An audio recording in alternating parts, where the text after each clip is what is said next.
Kush's movie review. Great. Rami's good.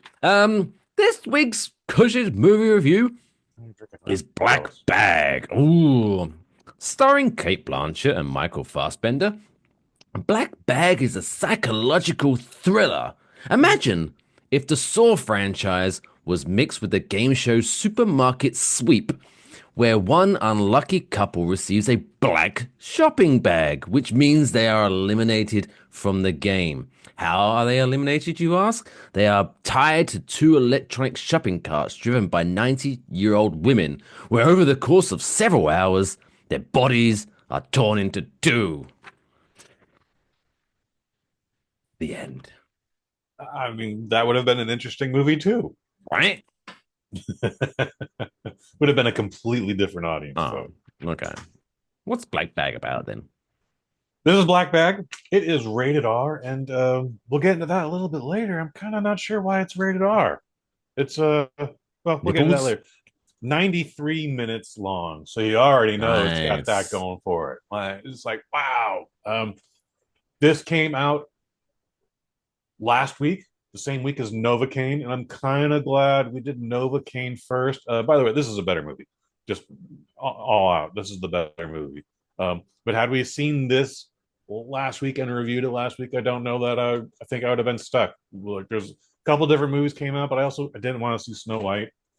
I wasn't even interested in it 15 years ago when she was a white woman. Like, I don't care. Who cares? Too much drama. So super duper glad we saw Black Bag. It is directed by Steven Soderbergh. This man's been making movies since 1989. His big movie, the thing that put him on the map in '89, was Sex, Lies, and Videotape. You familiar with that one, Mike? Probably not in the same context, but Ha. ah, Boom. jokes. Jokes is jokes. That starred James Spader being James Spader with a video camera, a very heavy, bulky VHS camera, and then he Classics. records Sex and Lies with that video recorder. Anyway, written by a man named David Knopp, and I might be pronouncing his name incorrectly, as we always do on this show, but this dude is responsible for some of your favoriteest movies, Mike Fish. Some Big credits Trouble in Little include China? no, but Oh. Jurassic Park. Good He's one. responsible for Jurassic Park. He is responsible for Toy Soldiers. Death Becomes Her. The Oh, original Mission Impossible movie that Tom Cruise did. The original Spider Man from Sam Raimi. You know, he's also had some stinkers. He's also responsible for Indiana Jones 5 and the 2017 Tom Cruise Mummy. Ooh, that yeah. So he's got a good Tom Cruise. He's got a bad Tom Cruise. That happened. And then Premium Rush. Do you remember what Premium Rush was? no. That's okay. It came and it went like a fart in the wind. And it was basically, what if we did a movie about bike messengers? It was like Fast and the Furious. It starred Joseph Gordon-Levitt. It He didn't do. loves a Don't weird worry about it. movie. Don't worry about it. Don't worry about it. Don't worry about it. But fantastic cast. We're getting off the rails here as we do. I'm sorry. Michael Fassbender, Cate Blanchett, Regé-Jean Page. He's been brought up a few times before. Pierce Brosnan is in this. Fantastic movie. What it's about is, well, story is actually not very original, and it's pretty fucking basic.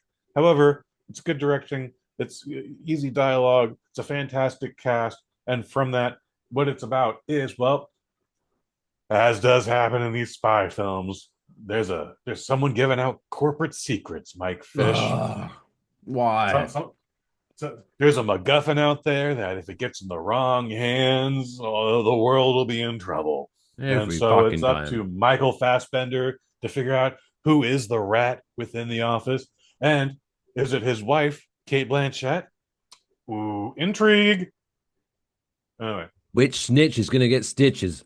there you go. We find out actually at the end. It's good like that.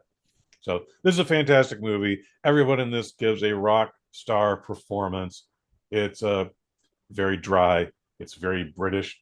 I don't know that Soderbergh is an American or a British, but it's just everything is compact. Everything is very obtuse. There is not 1 ounce of fat on this film. We it's a lot of show don't tell. You have to really be paying attention to it. This is old people cinema. I left out this and I just didn't like this was the perfectest old man movie.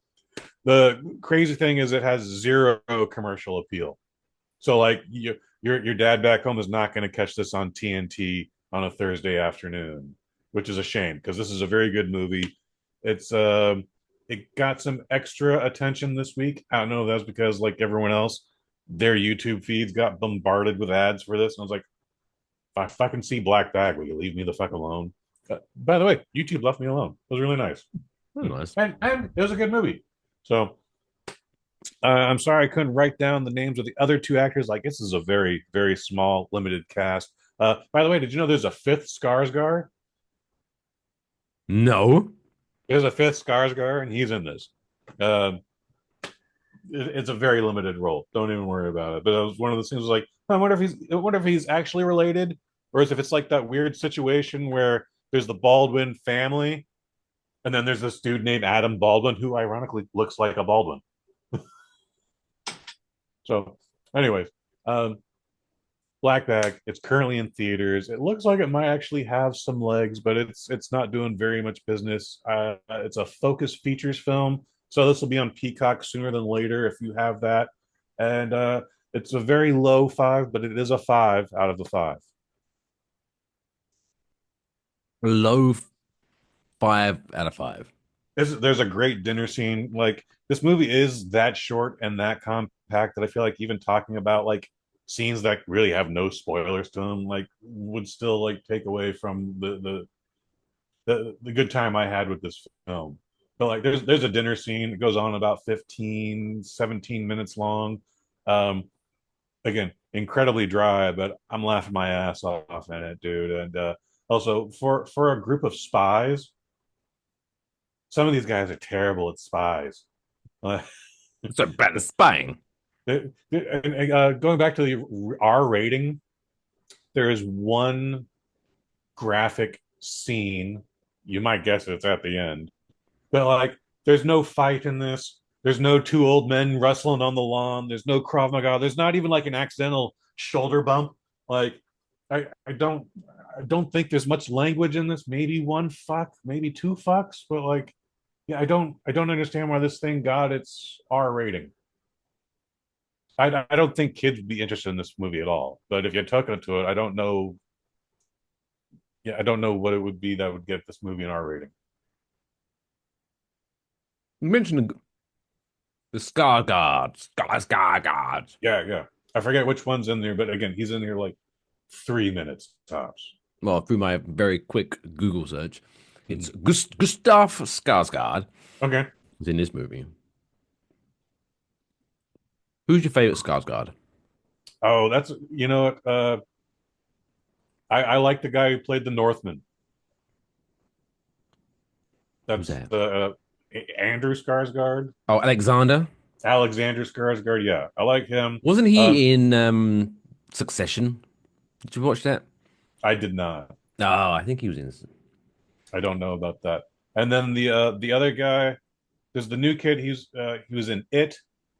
Bill He did Bill the Skarsgård. Bill Skarsgård. He's doing a lot of interesting stuff too. Like for every crow that he comes out with, he does something like he's got a movie with Anthony Hopkins out right now. Came out this Friday, nowhere near me for whatever reason, but like he's a car thief, and Anthony Hopkins uh, baits the car, so like locks him in, and it's just the trailer looked very good. I don't even know what it's called though, but it wasn't even in my neighborhood, so who cares? He also had a brief part in Deadpool 2, which is gives me a soft spot for him. That's right. He was the sick boy or something. Zeitgeist, or whatever his name was. The guy Uh, who vomited acid or some yes. shit. The Okay. acid Yeah. alien. Yes. Yeah. He seems to be having a good time just picking up these. He's very talented. He could be in bigger blockbusters, and I can't imagine that it money is rolling around anymore. Like that was two movies, and that was a whole pandemic ago. It was Um, nice that him and his dad were in Marvel movies, wasn't it? is Stellan Skarsgård his dad? Stellan Skarsgård is his dad, Yeah, that's who the was guy in from the the Thor Thor movie. movies. Yeah. Okay. Who's Bill in the Marvels cinematic universe? Bill, he was in Deadpool movie. Well, so I guess no, Oh, he when okay, gotcha, gotcha, yes. gotcha. Technically, when he was in Deadpool 2, he technically wasn't in the MCU because Deadpool 2 is not in the MCU. Deadpool, Copy, copy, copy. Yeah, yeah, yeah, yeah, but you know yeah, what I yeah. mean. Yeah, You know what yes, I mean. I know what you mean. I just anyway. Yeah. Being pedantic, and I appreciate you more for it. I love a good No, just pedantic. yeah. Let me I remove the love being stick. pedantic. Well, Pedantic, it might be my favorite this is what hobby. happens when you see the old man movie. I had have my shorts above my navel, eating a bag of Werther's Originals, and I'm saying that Cate Blanchett's a handsome lady. Yeah. Speaking of being So pedantic, do you know what my favorite phrase might be? shallow and pedantic. No, Family Guy. my favorite phrase might be that I love to say. I love to say it. What do you like to say? What do you like to say? I don't want to be that guy, but dot dot Hmm. dot. I love saying that shit. All right, Oh, so all I right. don't want to be that guy, but I'm get ready because I'm gonna be that fucking guy right now. Oof. I hate to be that guy, but But this is coming. Yeah, I say that every now and then. that's good shit. Anyway, Black Bag, low 5 out of 5. But There's still a no five. there's no supermarket sweep reference, unfortunately. No murders performed by electronic shopping carts, but still, check it Nope. out if you must. There you go, Black Bag. That's all, folks. Play me off, Johnny.